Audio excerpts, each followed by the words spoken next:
The following is a class on the Bhagavad Gita as it is, second chapter, text number 8 through 12, given by His Divine Grace, A.C. Bhaktivedanta Swami Prabhupada, recorded on November 27th, 1968, in Los Angeles.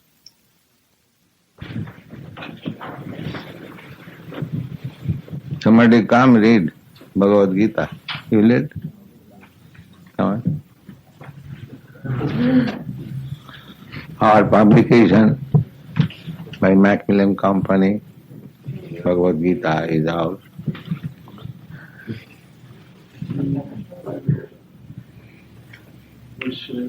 Introduction.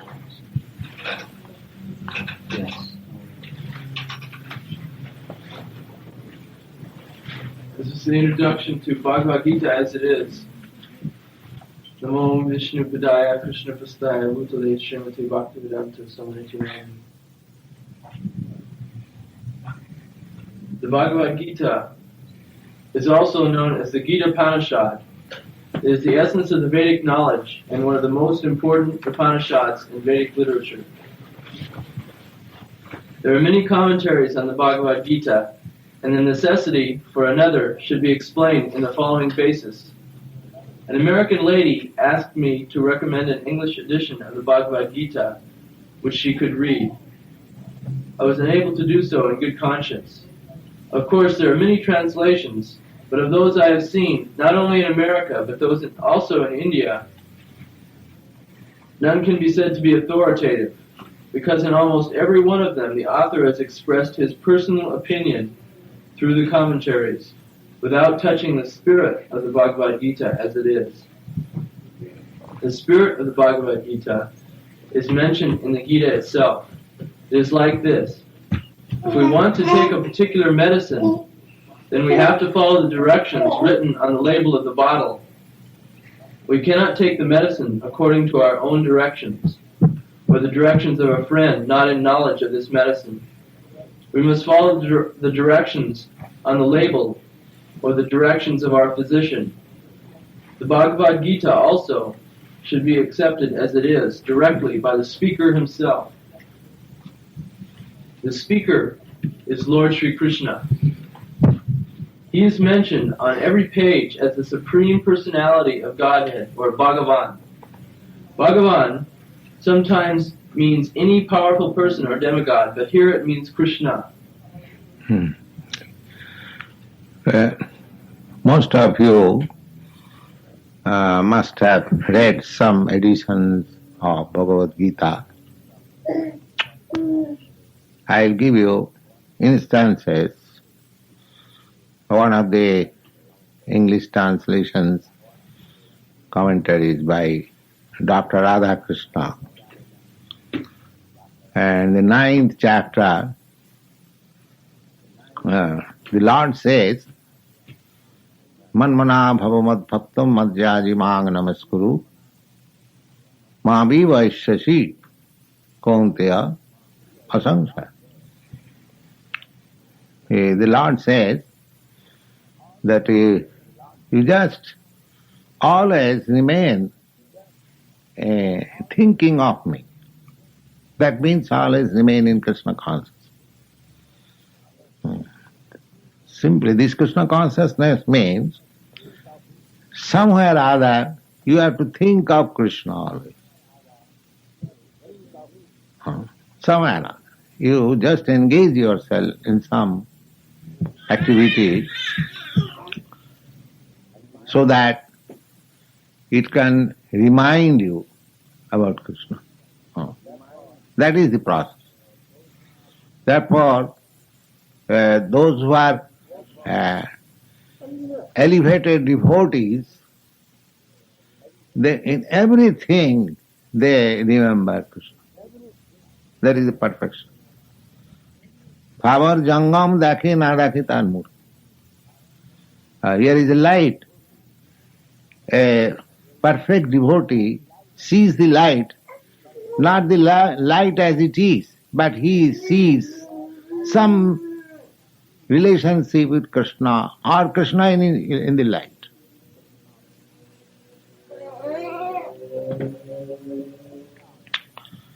This is stated in the Bhagavad Gita also.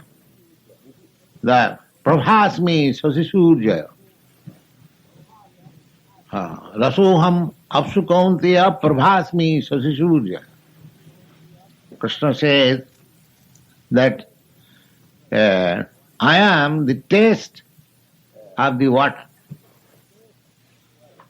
Now when you are thirsty, you want water, you feel some nice taste in the water by which your thirst is satisfied. Yes, now I am satisfied. But Krishna says, I am that taste. Similarly, he says, Prabhasmi Sasusurja, the light in the sun and the moon. I am that light. In this way, he has described. So when one is highly elevated in Krishna consciousness, in everything, in every action, and every phenomenon, he will see only Krishna. That is the perfection of Krishna consciousness. So that is being taught in the 9th chapter, and in this verse, Manmana bhava mad bhakta, always think. This is the sum and substance of all spiritual advancement. What is that? Smartabam satato Vishnu. One should always be absorbed in the thought of Vishnu, the Supreme Personality of God. That is called Samadhi. That is perfection of yoga.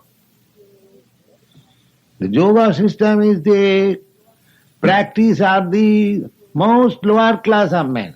I am to say spiritual, not material. Because their mind is so much distracted from here and there. They have to concentrate the mind by practice and focus the mind on Vishnu. That is the yoga perfection, real. Now they have manufactured so many other things. But the real yoga practice is this, that you have to and draw your attention from everything and focus the same on Vishnu. That is yoga. Dhyanavastita manasa pashyanti jam yogina. This is the definition of yogi. They are in meditation. Dhyanavastita. Dhyanavastita means meditation. So those who are yogis, you have heard so much about meditation. There is very popular word in your country. And what is that meditation? The meditation is to focus the mind on the form of Vishnu. Dhyanavastita manasa pashyanti jam yogina.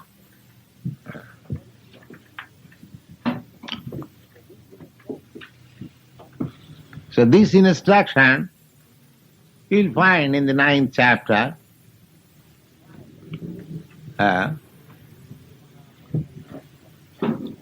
Manmana bhavamad bhakta, always think of me. That is the perfection of life, always thinking of Vishnu.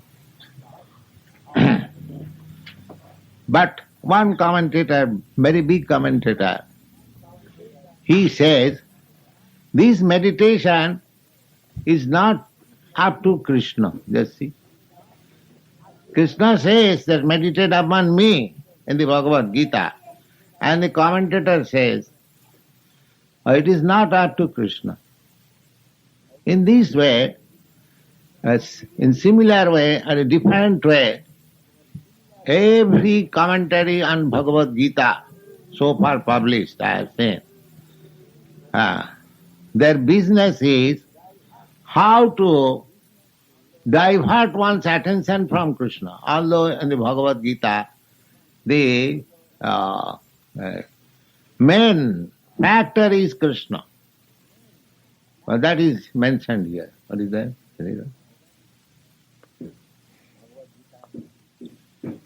this Bhagavad Gita has come. Yes. The last sentence was Bhagavan sometimes means any powerful person or demigod, but here it means Krishna. This is confirmed by all the. Now this Bhagavan, you have heard many times. I've explained. Bhaga. Bhaga means opulence. There are 6 kinds of opulences. What is that? Wealth, then influence, strength, reputation, and knowledge, beauty, and renunciation. Is it not 6? If a man is wealthy, very rich, just like in your country, Rockefeller, Ford, there are many rich men in your country is very rich. So, if one is very rich, he is called opulent. If a man is very reputed, famous man, he is also opulent. If a man is very influencer, he is also opulent. A man is very strong. Now the strong man, formerly, strong man had respect. All the kings, they were respected on their personal strength. They had to fight with the opponents. So that is also opulence. Then beauty, a very beautiful man or woman, that is also opulence. And wise, very learned, wise man, that is also opulence. Scientist, philosopher, mathematician. So they are also opulent. And renouncer. A renouncer, that one who gives us everything. He has everything in his possession, but he dispossesses himself. That is called renunciation. Just like King Maharaj Bharat, under whose name India is called Bharatvarsha. He was the emperor of the world. But at the age of 24 years only, he gave up everything. His young wife, young children. Lord Buddha was prince. But a very young boy, at the age of 20 years or something like that. He gave up everything, his father's kingdom. This is called renunciation. At the present moment, hardly there is any instance of renunciation. But formerly, there were many kings, many princes who renounced everything for spiritual advance. So, these 6 principles are called bhoga. So, these 6 principles are there, just like we are minute part and parcel of the Supreme Lord. Fragment, very small fragment. So, every one of us have got some money according to our capacity. Every one of us has got some strength, or some reputation, or some beauty, or some knowledge. Comparatively, it may be that your position may be greater than me, or others' position may be greater than you. Not all of us on the same level, their comparative position. So, Bhagavan means you go on searching. When you find a person that nobody is richer than him, nobody is stronger than him, nobody is reputed than him, nobody is wiser than him, nobody is beautiful, more beautiful than him, and nobody is renounced than him. He is Bhagavan. He is God. So all these you will find in Krishna. That is the significance of Krishna. When Krishna was present on this material world, so nobody could excel him in any of these opulences. Nobody. So far richness is concerned, he exhibited his richness, which is dream now. He married 16,108 wives. And each wife had a palace. And the palace did not require light. It was bedecked with valuable jewels. So at night, the light from the jewels will illuminate the rooms. Can you imagine such house? And not only that he married 16,000 wives and he was apart from them. No. With each wife he was present.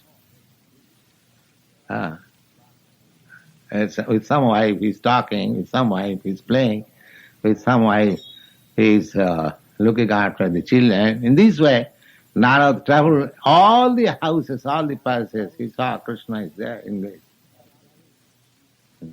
This is called opulence. And so far power is concerned, there are so many fights with Krishna, nobody could conquer. So far beauty is concerned, you know Krishna's beauty, even from the picture.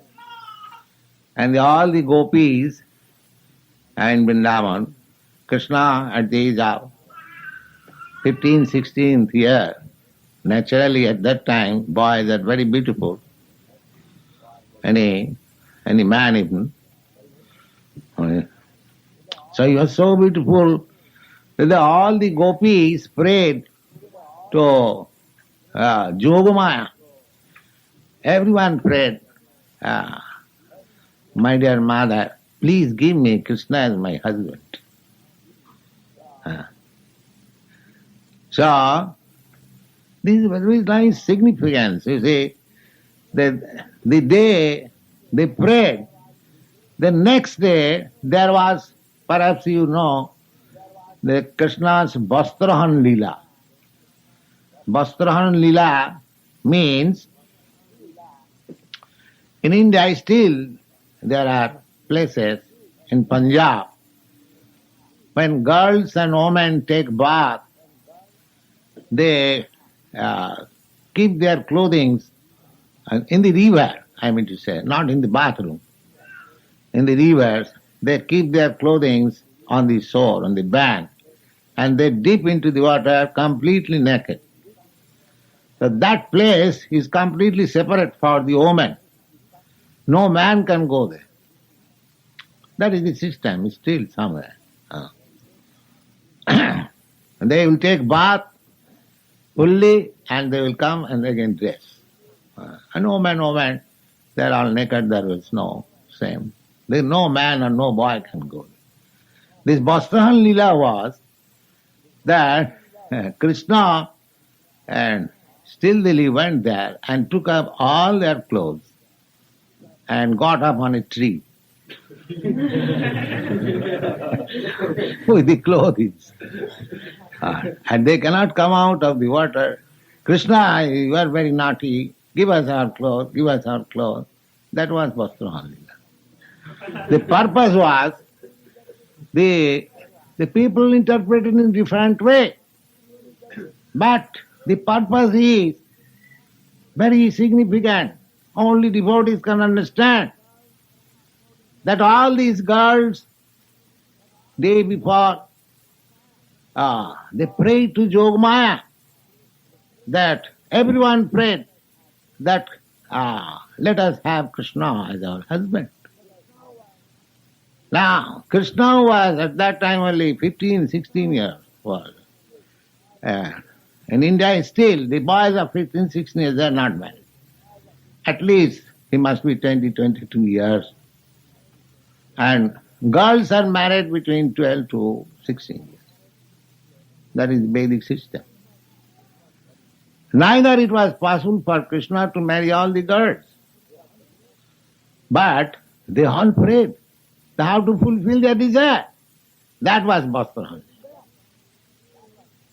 The Vastrahan Lila means that according to any human civilization system, a woman can become naked only before husband. So Krishna fulfilled that you are naked, I am before you, so I am your husband. That's wholesale acceptance. That was the purpose. But the nonsense people, they differently interpret. So, Krishna's opulence, beauty, strength, and so far, wisdom, at least you can test. Now the wisdom, the preliminary wisdom only, preliminary talks on spiritual matter is discussed in this Bhagavad Gita. And this book is still read even up to 5,000 years all over the world. Just see his wisdom. That is a test.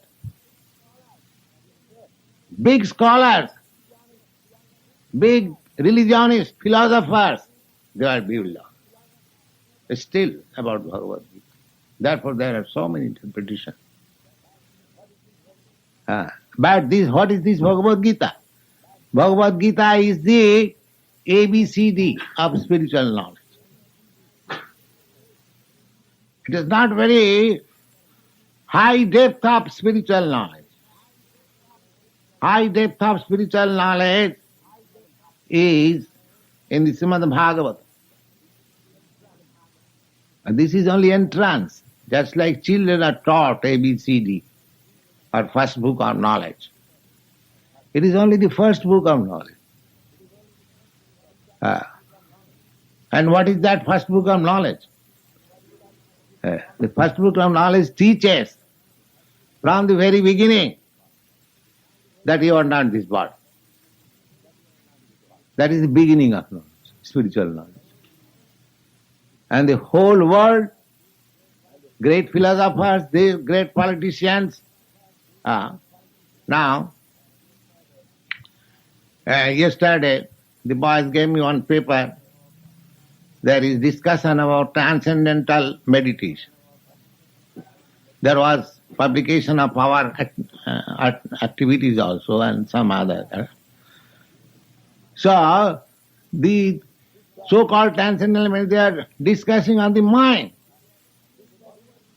And the Bhagavad Gita, mind is immediately rejected as matter. So, transcendental meditation, they are on the platform of the mind. Just see. And the Bhagavad Gita says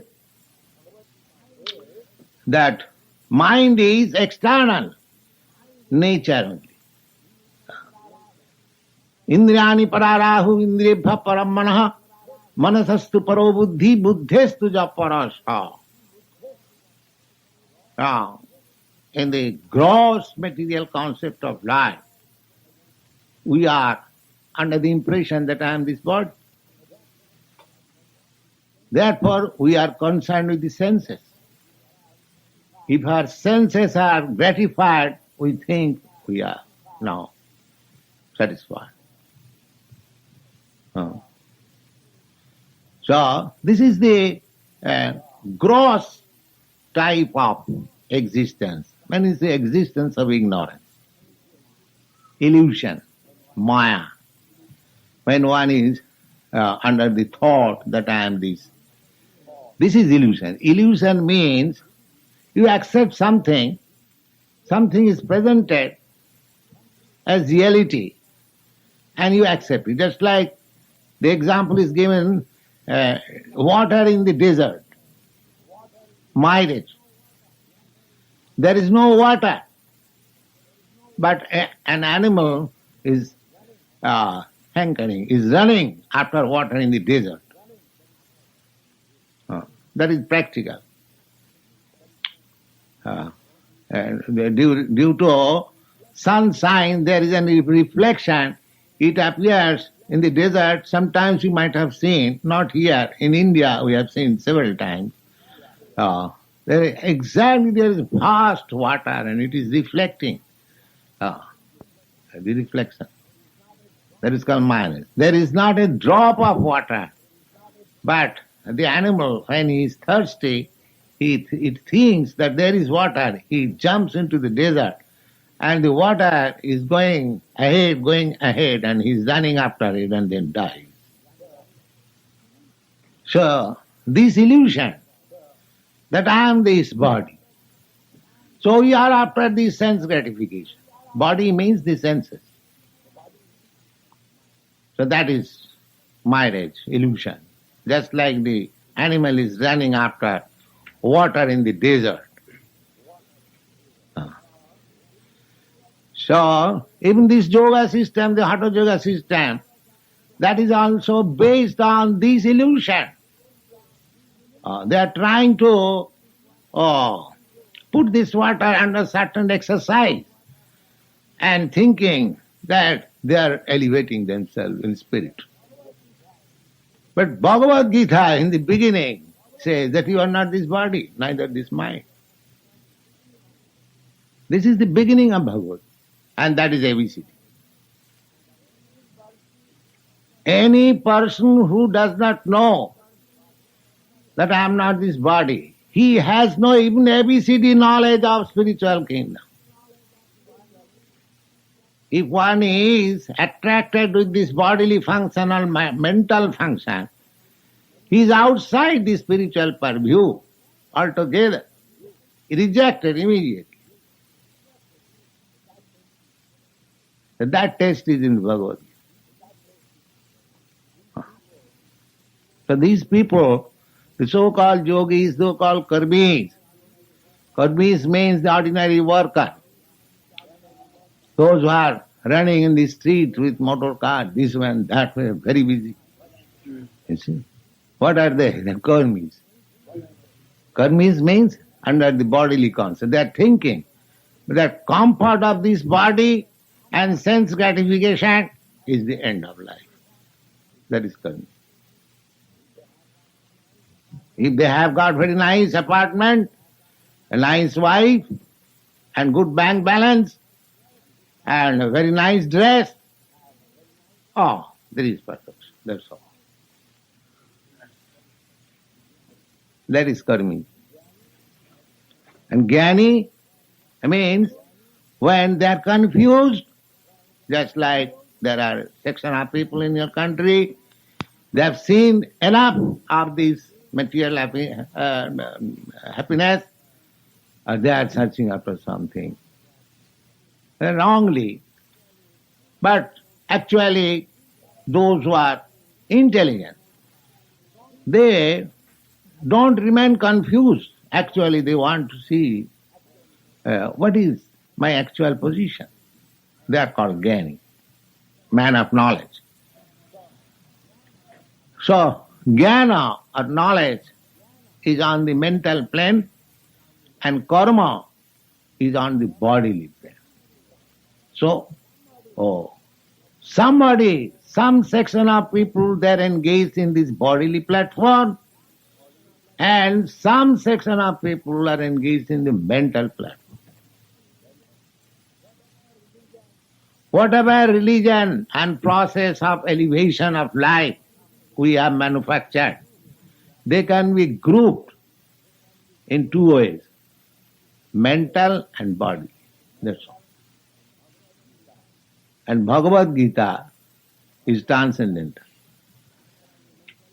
Neither on the mental plane nor on the bodily plane. Therefore, the last instruction of Bhagavad Gita is Sarvadharman Parityaj.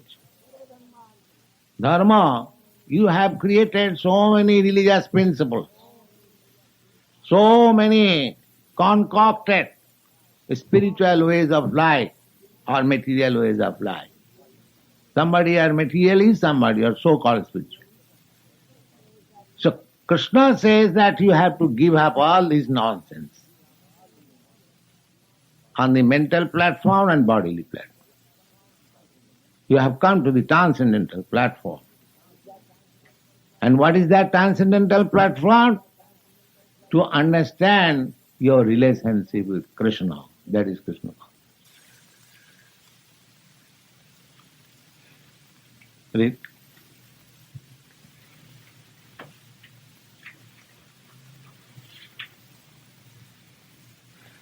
This is confirmed by all the great teachers, including Shankara and Sri Chaitanya Mahaprabhu.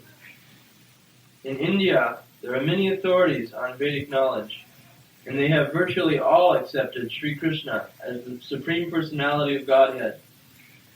We should therefore accept the Bhagavad Gita as it is, directed by the Supreme Personality of Godhead. Here is an important fact. The other day while I was walking, I saw one advertisement of tourist agent. India's picture is given, the wonderful land. The wonderful land. Anyway, so I asked Kartikeya, so India is considered very wonderful? He said yes. Anyway, India is still considered the land of spiritual cultivation. Even one Chinese author, he has written that if you want to study religion, then you have to go India. He's impartial. He's not Indian, not an American, any country. He is Chinese. Chinese are considered to be communist country, but he is very impartial. He said that if you have to learn what is religion, then you have to go to India. Anyway, India, actually it is the land of religion, Dharmakshetra. Although it has gone down at the present moment, but anyway, there are two sections amongst the Indian bona fide religionists. That means bona fide religionists means those who are following the Vedic principles. They are called bona fide. That was the system in the bygone ages, even 1,000 years ago. Now, that's like Buddha religion. Buddha religion is also Indian religion. Lord Buddha, he was Indian. He, just like Lord Chaitanya began his propaganda from Bengal, Lord Buddha made his propaganda from Bihar. He was Indian.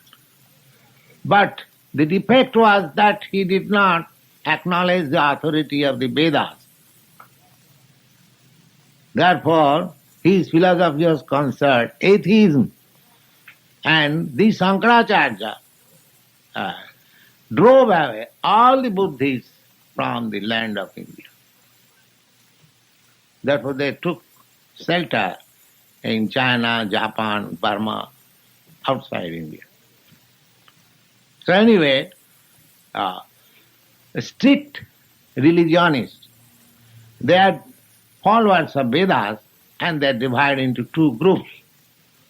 One group led by Shankaracharya and the other group is led by the Vaishnavas or generally Ramanujarya, Madhvacharya or Lord Chaitanya. They are all the same, Vaishnava. Now all these two groups following the Vedic principle, they accept Krishna as the Supreme Personality of God.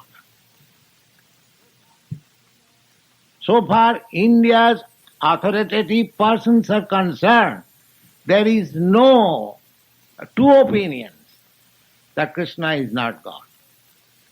Both of them accept Krishna, the Supreme Person.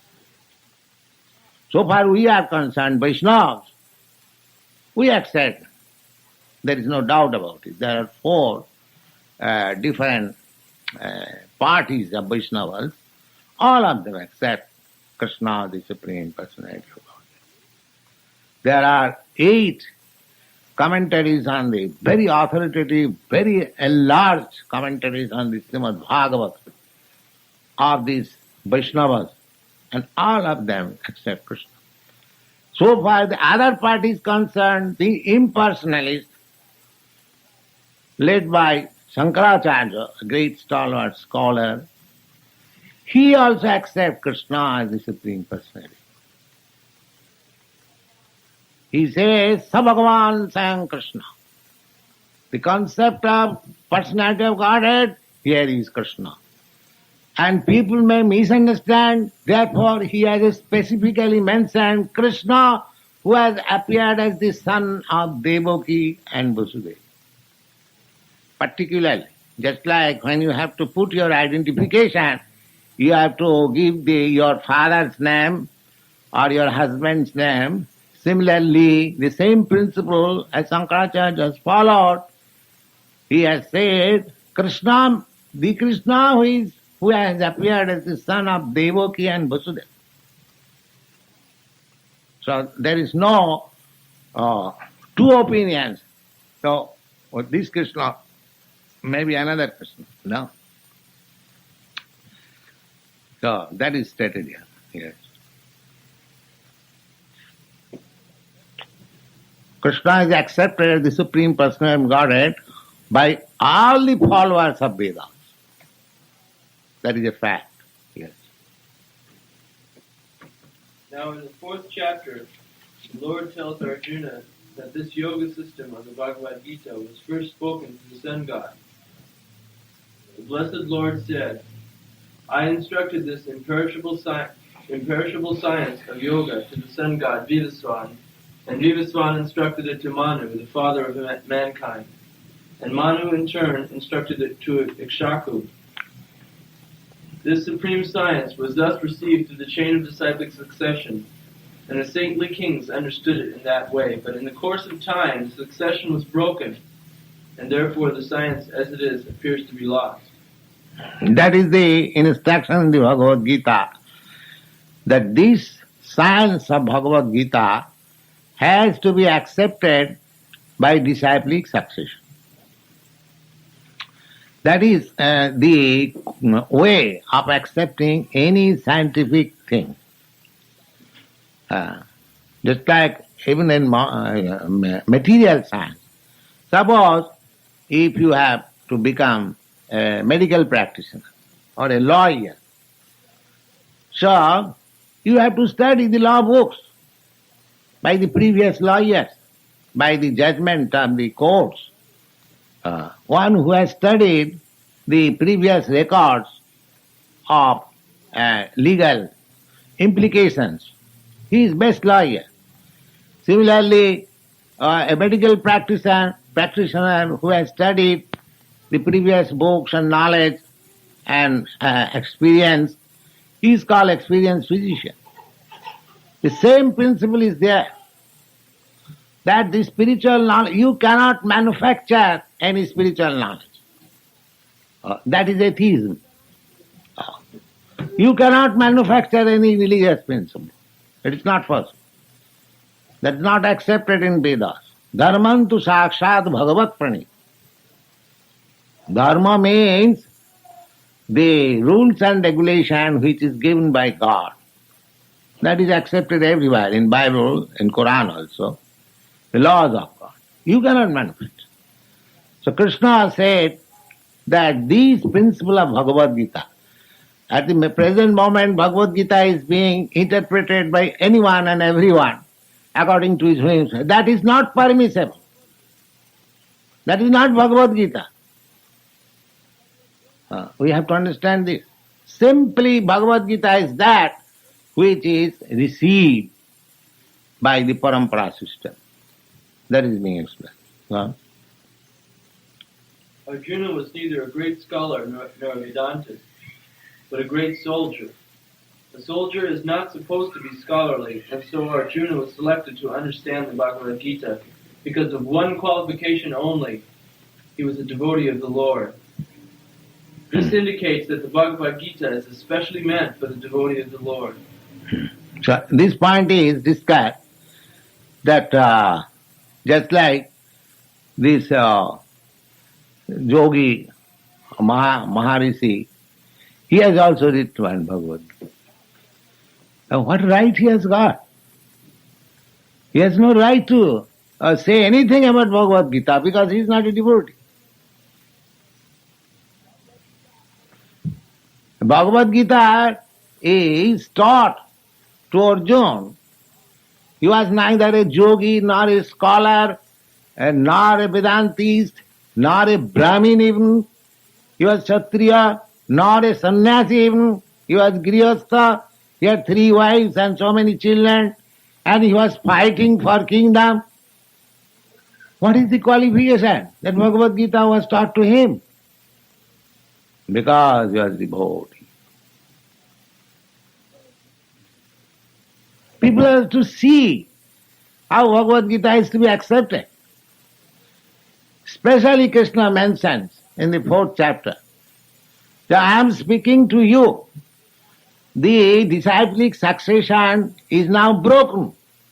Therefore, I am speaking to you the old system of yoga, Bhagavad Gita again, unto you. Why unto me, Krishna? Because you are my devotee. That was all. The only qualification to understand Bhagavad Gita is to become a devotee of Krishna, otherwise it is not possible. Just give this challenge to everyone. What do you understand about Bhagavad Gita? You are not devotee of Krishna. How you can understand Bhagavad Gita so that you are speaking of Bhagavad Gita and cheating people? So, bring all the books which are published in your country and find out a single man who is a Krishna's devotee. Nobody of them. And what authority he has got to write on Bhagavad Gita? He has no right. It is simply poking your nose in others' business. Nonsense. Just challenge this person. What right you have got? He has no right. The rascals, they said everyone is God. And how they can be devotee? Does the devotee say that everyone is God? They say God is one.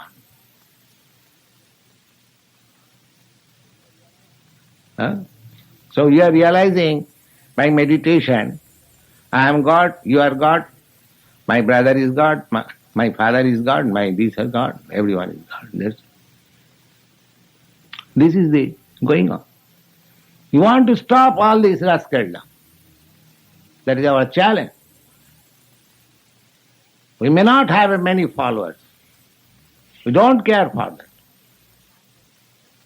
We don't want these nonsense followers, many thousands. What they will do? But if we can turn one man into Krishna consciousness perfectly, he can do tremendous work in the world. That is our principle. We don't want nonsense. But this is the principle of understanding Bhagavad Gita. Go on. There are 3 kinds of transcendentalists: the yogi, the impersonalist, and the bhakta, or devotee. Krishna says to Arjuna, I am making you the first man of the disciplic succession. The old succession is broken. I wish to re-establish the line of teaching which was passed down from the sun god. So you become the authority of the Bhagavad Gita. The Bhagavad Gita is directed to the devotee of the Lord who is directly in touch with the Lord as a friend. To learn the Bhagavad Gita, one should be like Arjuna, a devotee having a direct relationship with the Lord. This is more helpful than yoga or impersonal philosophical speculation. The devotee can be in relationship with the Lord in 5 different ways. He may have a passive relationship. Now here is explained who is a devotee. That is explained. Yes. He may have a passive relationship. He may have an active relationship. 3, he may be in friendship. 4, he may have the relationship of a parent. And 5, he may have the relationship of a conjugal lover of the Lord. Arjuna was a devotee in relationship with The passive relationship is simply realizing, oh, how God is great. God is great. One is thunderstruck with the greatness of God. That is passively. God is great. When that relationship is enhanced a little more, the next stage is that if God is great, why not give him some service? Just like we are accustomed to give some service to some person who is greater than me.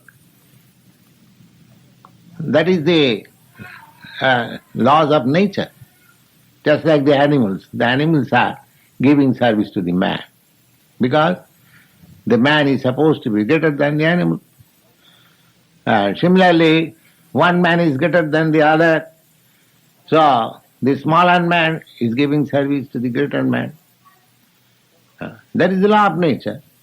So when this sense comes, if God is so great, not that God is great, therefore exact from God the things of my sense gratification.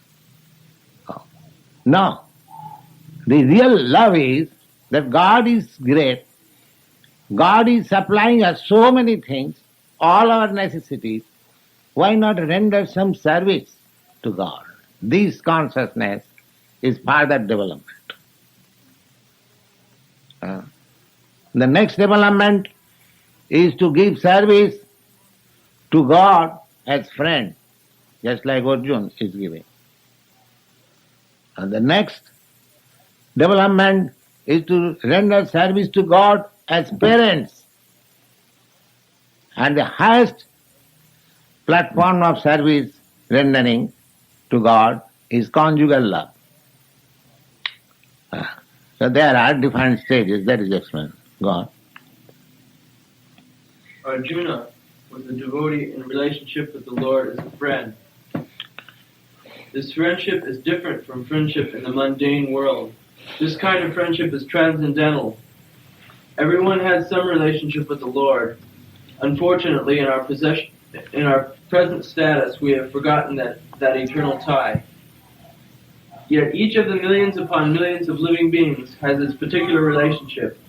By the process of service, one can revive one's original status with the Lord. Now, This relationship is already established. Because I am eternal, God is eternal. Therefore my relationship with God is also eternal. That relationship is there. Now, due to my covering of this material body or influence of material energy, I have forgotten. This is my position. In the conditioned state, in this material condition of life, our position is that we have forgotten our relationship with God. But therefore we are trying to establish so many relationships with this material world. I am trying to find some relationship with particular type of society, particular type of community, particular type of nation, particular type of family or individual, so many ways. I am searching what is my relationship. Because I have lost my relationship with God. Therefore I have to re-establish, I have to revive my old relationship with Krishna. That is Krishna's consciousness.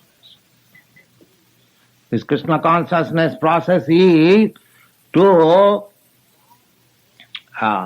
just like in darkness, you are finding your things, your watch.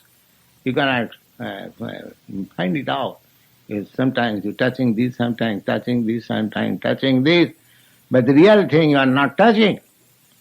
So you are bewildered. You are harassed. And now, if you touch Krishna consciousness, this harassment will be stopped. It is so nice thing. We are giving you your lost relationship, which you are searching out life after life. And you are confused. Take this. You'll be happy. will find your relationship, eternal relationship with Krishna. Now Arjuna was a devotee, and he was in touch with the Supreme Lord in friendship. Thus, the Bhagavad Gita was explained to him. How he accepted it should be noted. This is mentioned in the 10th chapter. After hearing the Bhagavad Gita from the Lord, Arjuna accepted Krishna as the Supreme Brahman. Every living being is Brahman, or spirit, but the Supreme living being is the Supreme Brahman. Now, here is another point, that everyone is reading Bhagavad Gita. It is clearly stated how Bhagavad Gita should be accepted. Bhagavad Gita was spoken to Arjuna, and Arjuna accepted it in his own understanding, whatever he understood. That is also stated. Therefore, we have to place ourselves in the position of Arjuna and accept the truth as Arjuna directly received it. That is understanding of Bhagavad Gita. That is stated in the 10th chapter, how Arjuna accepted Bhagavad Gita and Krishna. That is explained. Yes.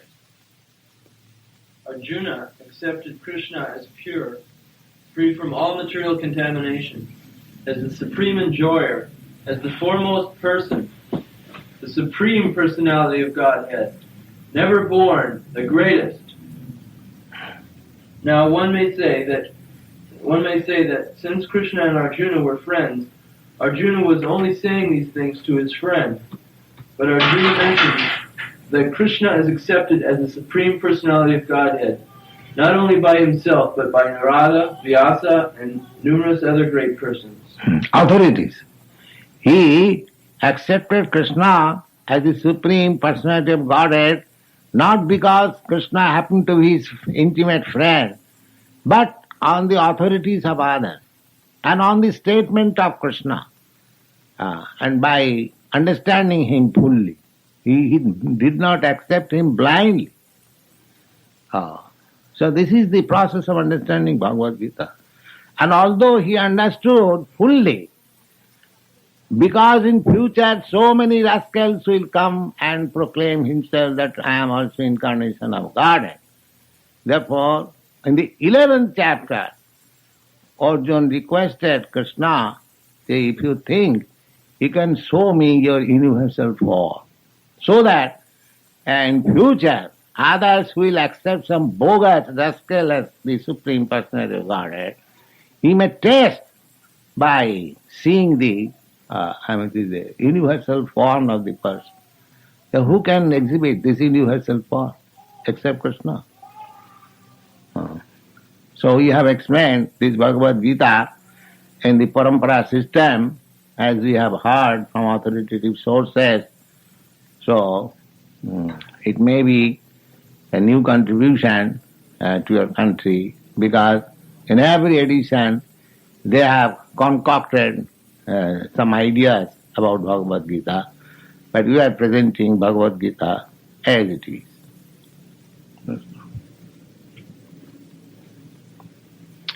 So any question?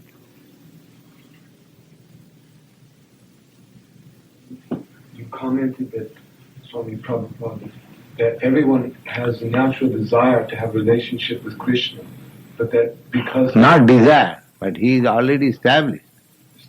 That is covered. Just like your relationship with somebody as father and son, it is established. You might have forgotten. You might have left your home since a very, very long time, and you do not know who is your father. But there is some father. That is a fact. Nobody can say, no, I am born without father. Nobody can say. One has father. But it may be that he has forgotten his father. So this Krishna consciousness movement is that we have got some relationship with the Supreme Lord. That we have now forgotten. So it is not the question of desire. It is there. You don't desire to become one son. You are already one son. You simply do not know. Similarly, your relationship with Krishna is there, every one of us. But I have forgotten, I do not know. This Krishna consciousness practice will revive your relationship. In what way, in which way you are related with Krishna. It is not that you have to desire, no. It is already there. You have to desire only how to revive it, that's all. That is Krishna consciousness. It is not an artificial thing. Just like we are establishing some relationship with somebody, or you are my father, or you are my wife, or you are my husband. No, it is already there. Simply we have to find out. That will be revealed when you are perfect in Krishna consciousness. Brahma Bhuta Prasannatma Nasuchati, you are freed from all material contamination and you are perfectly situated in devotional service. It will be at once revealed. Oh, you are related to Krishna. You'll have to wait for that.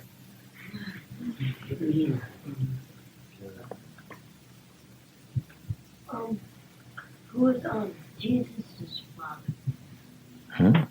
Who was Jesus' father? God. Oh, that's right. You do not know that? Oh, he said that I am son of God. How is that? You are asking of Jesus, you do not know this? He said himself that I am son of God. You do not know this? Well, I didn't know he beat that. I didn't know he that. I wasn't thinking of that kind of father. But don't we all have? What is that? He said. Aren't we all the sons of God? Yes.